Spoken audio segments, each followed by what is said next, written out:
Good morning. Did you ever set out to do something and know before you started that you probably had no hope of getting it done? That awful sense of being out of your depth, that sense of being given a task way above your pay grade. As one gets older, one tends to see some of these situations coming and knows how to avoid them beforehand. But then that's not a great way to live life, is it? For my sins, I once upon a time tried to learn Greek, Koine Greek, the Greek the New Testament is penned in. In the summer exam, I finally got a C, but I failed the test that first Christmas.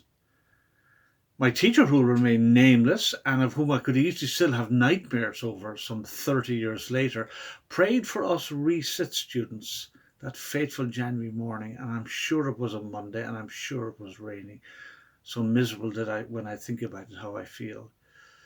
Anyway, teacher prayed that God would grant us resit students a result in keeping with the level of work we had put in. I nearly panicked when I heard that prayer. I found myself so out of my depth that I cried to God for mercy. I'd worked my socks off, but if God did not show up and show me mercy here, I knew I would fail. And so as teacher prayed, I asked for mercy, that God would have pity on this poor Greek drowning student. Today's reflection comes from Philippians chapter 2, verse 27. We're at a point now where Paul is sending a chap called Epaphroditus back to the Philippian believers. They had sent him to help Paul in the first place. But along the way, he'd become ill, and now Paul is sending him back and comments on his illness in Philippians chapter 2, verse 27. Indeed, he was ill, talking about Epaphroditus, and almost died, but God had mercy on him, not only on him, but also on me, to spare me sorrow upon sorrow.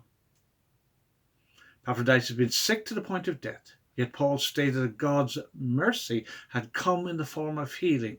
This mercy was not merely for the sick man, but for Paul as well, as his friend and the recipient of Epaphroditus' help. Paul saw this recovery as a personal mercy from God. When I asked God to help me with my Greek so long ago, I cried for mercy.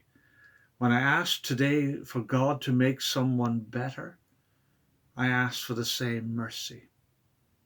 Mercy implies I'm out of my depth. Mercy implies I know I can't sort this one out myself. Matthew chapter 5 verse 3 says, "Blessed are the poor in spirit, for theirs is the kingdom of heaven." Eugene Peterson's take on this verse is, you're blessed when you're at the end of your rope. With less of you, there is more of God and his rule. Let's pray. Father, you take us into these uncomfortable positions that we might trust you and that we might rely on your mercy. You take us into these positions where we are out of our depth and out of our control for our own sake, that we would trust you and find you sufficient. This very day, there are things in our lives that we feel unable to sort out ourselves. We thank you for them. We ask for mercy this day. And in asking for mercy, we ask that you might grow larger in our lives. Amen.